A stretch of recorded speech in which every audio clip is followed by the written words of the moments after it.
Ezt a hatalmas terráriumot 10 hónappal ezelőtt hozta be üzletünkbe az egyik hangyász kolléga. Első ránézésre most alig van benne mozgás, pedig egy egész sereg hatlábú szörnyeteg lakik benne. 5 éven át nevelgette őket, korábban még szárnyasok is megjelentek náluk, és még egy másik, hasonlóan nagy terrárium is rá volt csatlakoztatva, olyan sokan voltak, olyan nagy területet belaktak. Azóta ebben tartottuk őket, nem nagyon tudtunk megküzdeni ezekkel az agresszív szörnyetegekkel, és nem nagyon volt másik, hasonló méretű terráriumunk, ahová átrakhattuk volna őket. Most viszont úgy tűnik, kevesebben lettek, de az is lehet, hogy elbújt a boly nagy része a föld alá. Akárhogy is, hamarosan muszáj lesz előbújniuk, hiszen megpróbálom bemutatni nektek az egész kolóniát. Előtte azonban gyorsan megkérek mindenkit, hogy ha még nem tette, iratkozzon fel a csatornánkra a videó alatti feliratkozás gomb megnyomásával és a csengő beállításával. A feliratkozás nektek semmibe nem kerül, viszont támogathatjátok vele a munkánkat, és értesülhettek a későbbi videóinkról. És most folytassuk a történetet. Ez egy teljesen közönséges üvegterrárium, a tetején nincsen semmiféle szökésvédelem, hiszen ez a hangyafaj nem tud mászni a függőleges üvegen. A teteje viszont le van takarva egy darab fóliával, mert ez a faj magas párát igényel, amit így tudtam bent tartani a viszonylag száraz szobában. Nézzük meg őket közelebbről. Ez egy nyúlánk testű, csapdaállkapcsú hangyafaj, lábai sárgásak, feje vöröses. Ez a faj az Odontomachus erythrocephalus. Micsoda? Odontomachus erythrocephalus. Nem értettem, jó? Most ezt latinul kéne? Odontomachus erythrocephalus. Szóval ő. Dél-Amerika nyugati, partmenti területein őshonos, ahol viszonylag gyakori fajnak számít. Adok nekik egy kis finomságot, hogy előjöjjenek. Az almát nagyon szeretik, boldogan nyalogatják le az édes levet a tetejéről. Sokszor még meg is rágják, és ha nagyon éhesek, akkor akár teljesen fel is falják a belsejét, ilyenkor csak az alma héja marad meg. Most nem voltak ennyire éhesek, az alma 5 nap alatt bepenészedett, de azért látszik, hogy egész sokat most is elfogyasztottak belőle. És ha már a penészt említettük, sajnos van egy nem is olyan kicsi probléma ezzel a terráriummal. Hangyáink ugyanis párás környezetet igényelnek, ezért le kellett fóliázni a farm tetejét, hogy ne száradjon ki. Így viszont nem szellőzött, tehát a szerves anyagok elkezdtek bepenészedni. Jelenleg tehát ezzel a kicsi levegőztető nyílással próbálok kétségbe esetten egyensúlyozni a szellőzés és a penészedés közötti vékony határmesdjét. Lássuk be, ez azért nem valami profi megoldás. A tapasztalt hangyász ilyenkor szokta segítségül hívni apró kis barátait, az ászkarákokat és az ugróvillásokat, akik megeszik a gombákat és szépen kitakarítják a talajt. Hát, sajnos ez nem sült el valami jól. Más hangyák ügyet sem szoktak vetni ezekre a kicsi lényekre, de ezek egyesével levadázták őket. Ekkor kellett belátnom, hogy ezzel a fajjal bizony nem lesz egyszerű. Pedig nem először van dolgom csapdaállkapcsúakkal. Egy másik fajt, az Odontomachus monticolát már 7 évvel ezelőtt is tartottam. Az is ugyanez a nemzetség, méretre, habitusra és külsőre is nagyon hasonló, egyedül a színe más, náluk az egész test teljesen sötétbarna vagy fekete. Annak idején még egy béna videót is csináltam róluk ide a csatornára. Nagyon aktív és agresszívan védekező hangyafaj. Mindenre támad, ami mozog. Mézzel és különféle rovarokkal kell etetni.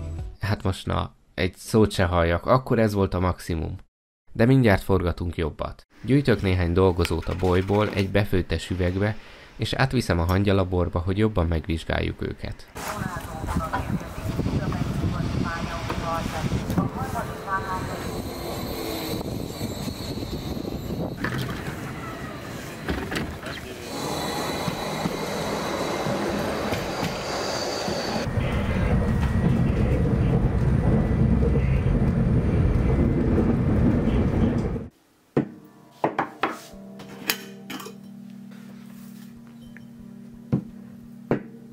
Nagyon vicces látni, hogy mennyire kifog rajtuk egy kis üveg.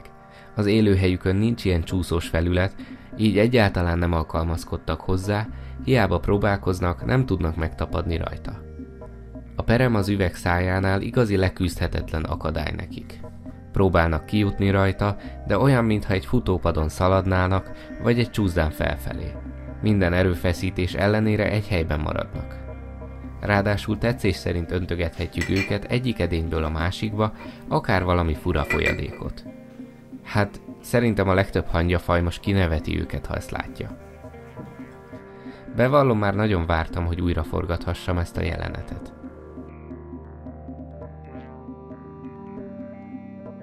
Jó sok érdekes képességük van, úgyhogy kiveszek pár dolgozót, hogy jobban megnézhessük őket. Azt már is láthatjuk, hogy elég harciasak, nagyon agresszíven támadnak, és mivel jól látnak, képesek követni a mozgást. A fegyverzetük is félelmetes, az Odontomachus fajokat csapdarágójú hangyáknak is nevezik, mert hosszúkás rágóikat hirtelen összecsapva kapják el zsákmányukat. Hasonlóan, mint az egyik korábbi videónkban bemutatott Daceton armigerum. Rágóikat nyugalmi állapotban összezárva tartják, de ha vadásznak vagy fenyegetve érzik magukat, akkor szélesre tárják és készenlétben tartják a támadásra. Láthatjuk, hogy az Odontomachusoknak egészen nagy, hosszúkás feje van, benne erős izmokkal, melyek a rágók erős mozgásáért felelnek. Felszínét szőrszálak borítják, alatta pedig hosszú vonalak futnak végig, felülete így recés, megtöri a fényt, tehát inkább mat, mint fényes, aminek én speciál nagyon örülök, mert könnyebb bevilágítani a fotókhoz és a videókhoz. Itt vannak a nagy szemei, melyeknek jó látását köszönheti, és érdekes módon a szemek mellett már sima és fényes a fej felszíne, a vonalas mintázat csak középen fut végig. Amikor a hangya szétnyitja a rágóit, egyfajta kioldó szerkezet rögzíti azokat nyitott állapotban, miközben az összezáráshoz szükséges izmait megfeszíti. Ezek az izmok olyan erősek, hogy miattuk még a hangya fejének formája is megváltozik. A rágók nem zárulnak össze addig, amíg tartja a kioldó szerkezet, így nagyon sok energia tárolódik benne nyitott állapotban. Talán úgy képzelhetnénk el, mint egy felhúzott számszeríjat. Ha jobban megnézzük a rágókat, láthatjuk rajtuk ezeket a hosszú szőrszálakat. Ezek az érzékelők, melyek a kioldó szerkezetet vezérlik. Ha a hangya érzi, hogy hatótávolságon belül került az ellenség, kioldanak a rágók és elképesztő erővel csapódnak össze. Ez a mozgás nagyjából 130 mikroszekundum alatt történik, több mint 2500-szor gyorsabb egy pillantásnál. Persze csak jobb híján hívom kioldó szerkezetnek, hiszen a hangyák nem gépek, de a lényeg, hogy értitek. A rágók összecsapódását még hallhatjuk is éles, pattanó hangként.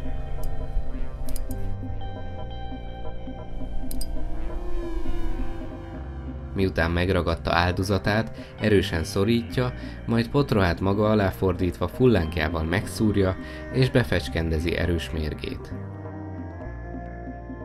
Az Odontomachusok olyan ijesztőek, hogy még egy 1977-es horrorfilm plakátján is megjelentek. Igazán félelmetes szörnyetegek, de azért mégiscsak hangyákról beszélünk. Mi a helyzet tehát, ha valami náluk is nagyobb fenevaddal találkoznak? Ilyenkor is a rágóikat használják, csak éppen nem támadásra, hanem repülésre. Az erős összecsapódás visszafelé ható energiáját használják ki, mely hátrafelé repíti őket. Egyes megfigyelések szerint akár 40 cm-es távolságba is tudnak így menekülni a veszélyes helyzetekből.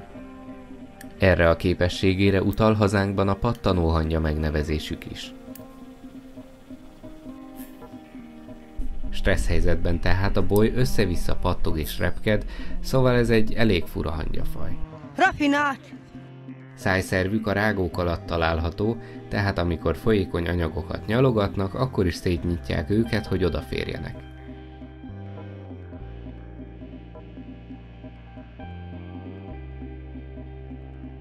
Evés után, mosakodáskor különös gonddal tisztogatják meg fegyverzetüket. Azt hiszem, most már értjük, hogy milyen fontos ez, hiszen minden szőrszál kulcsfontosságú érzékelő rajta. Jöhet az újabb próbatétel, rendszeres nézőink már tudhatják, mi következik. Kitaláltátok. Ez a hangya is képes fennmaradni a vízen. Ezzel mondjuk egész jól megvédte becsületét az üvegen való bénázás után.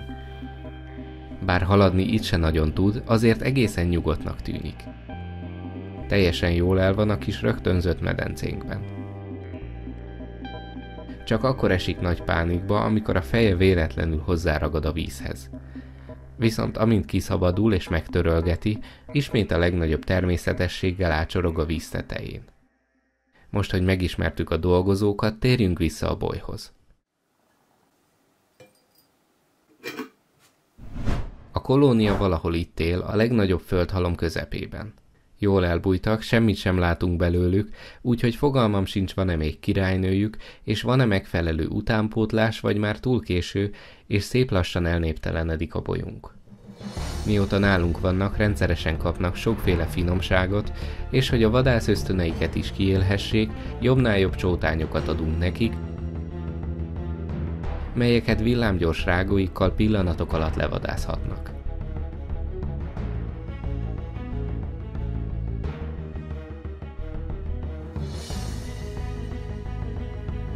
Vagy fogalmazhatok úgy is, hogy pillanatok alatt többször is.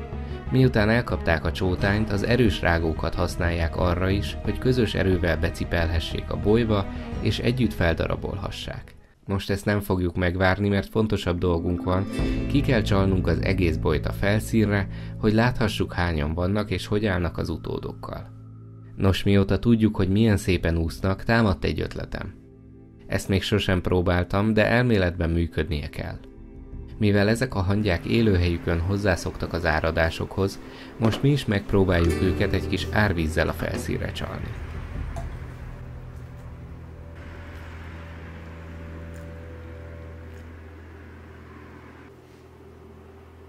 Ezt a szegény dolgozót nem vettem észre, úgyhogy egyből egy mentéssel indul az akció.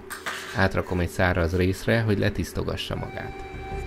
Jobb lesz, ha ezek után inkább a fát locsolom, ott nincsenek hangyák. A csótányvadászokat is átrakom a boly közelébe, őket is túlságosan leköti most a préda.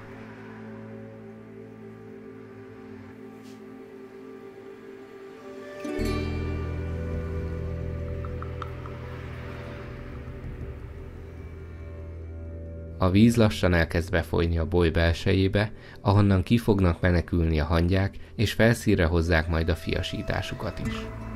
Már is adódott egy probléma, a korábbi csatlakozón elkezdett kifolyni a víz. Kétségbeesett megoldás következett, mert sajnos nem volt nálam szigetelőszalag, de gondoltam, talán ez is kitart egy darabig. A talaj szépen lassan elkezdi beszívni a vizet, ahogy egyre emelkedik a vízszint. A lényeg a fokozatosság, mindent szépen lassan kell csinálni, hogy legyen ideje a hangyáknak is reagálni. A boly tetején indul meg először a sürgésforgás, később pedig a frissen kialakult vízpartra folyamatosan járnak ki a dolgozók, és csápjaikkal ellenőrzik, hol tart a vízszint. Most már a szélső, látható részeken is megindul a forgalom a bolyban, és láthatjuk, hogy a hangyák meglepően nyugodtan és szervezetten reagálnak az árvízre. Nem úgy, mint én, akinek eddig bírta a ragasztószalagja, ezért ismét szivárogni kezdett a víz. Mentő ötletként tehát elkezdtem aládúcolni a terráriumot dobozokkal, hogy a vízszint felett tudjam tartani az oldalsó csatlakozót. Tehát lassan és fokozatosan nőtt a vízszint, az egész művelet így zajlott 3 órán át. Töltöttem a vizet, emelkedett a vízszint, és sürögtek a hangyák.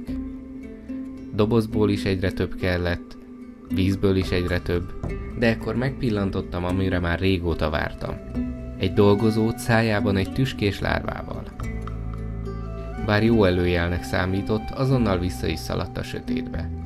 Aztán észrevettem, hogy a csapat egy része igyekszik új területekre menekülni. Szerencsére csak alul tudnak felmászni az üvegre, ahol koszos vagy vízköves, úgyhogy nem tudnak kijutni, de jó ötletet adtak.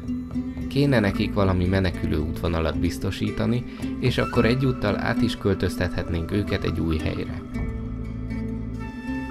Közben egyre többen hoznak fiasítást a felszínre. Több dolgozó rágói között lárvákat lehet látni. Mások pedig bábokat mentenek ki a víz elől.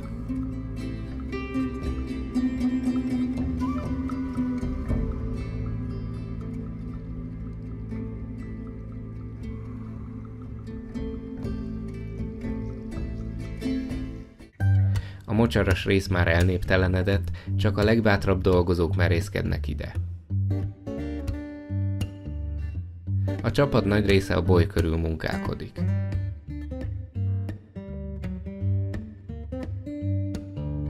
Közvetlenül a felszín alá összegyűjtötték a fiasításukat, úgyhogy itt az ideje adni nekik valami felületet, ahova menekülhetnek. Ez mi seteményes tarca? Az elképzelés szerint szépen rávonul a csapat, mint Noé bárkájára, viszik a fiasítást, minden hangyát, aztán szépen átmozgatok mindenkit egy új terráriumba. Szóval ez volt az elképzelés, aztán kiderült, hogy a hangyákat nem igazán érdekli az ötletem, talán azért, mert csúszós felület, talán azért, mert természetellenes, vagy nem ismerik még, de nem voltak hajlandóak felmenni rá.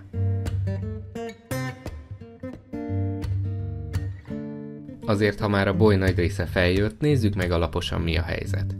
Úgy ránézésre 100 és 200 közé becsülném a létszámukat, ami... nem jó, de nem is tragikus. Ez a faj általában pár száz egyedből álló kolóniát alapít, vagy legfeljebb 1000 dolgozósat, tehát nincsenek túlságosan kevesen. Fiasításból is egész sok bábot és lárvát láttunk, tehát az is rendben van. A hangyák aktívak és egészségesek, vadásznak, keresgélnek, úgy tűnik minden a legnagyobb rendben. De mégsem találtam királynőt közöttük. Persze nem is egyszerű megtalálni, de azért jó pár órán át próbálkoztam. Mivel a boly első tulajdonostól került hozzánk, ezért leinformálható volt az előéletük.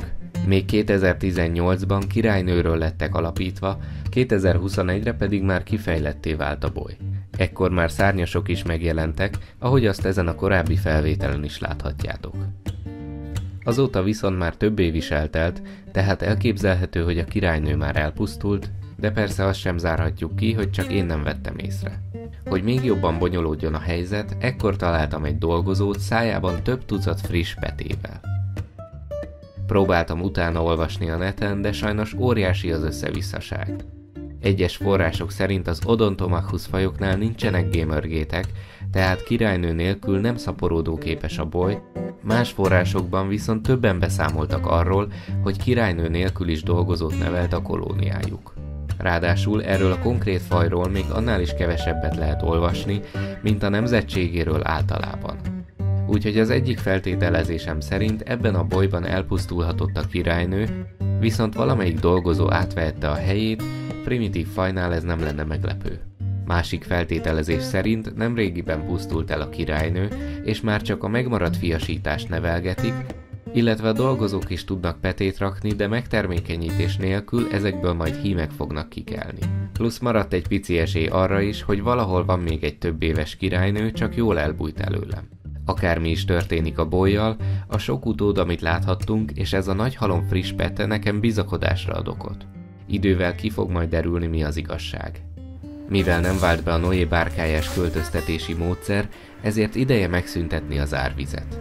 Most végre haszna is lesz, hogy itt van ez a csatlakozó a terrárium oldalán. Ezzel fogjuk leereszteni.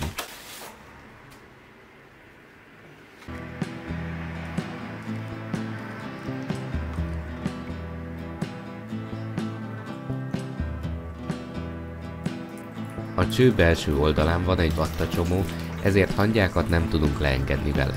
A leeresztésnél már nem kell figyelni a fokozatosságra, ezért ez már sokkal gyorsabban megy, mint a feltöltés. Szép lassan visszaalakul az élőhelyük, visszakapják eredeti területüket a hangyák. Párakedvelő hangyafaj, a nedves talajjal így nem lesz gondjuk, nem kell kiszárítani, csak leengedni a vizet.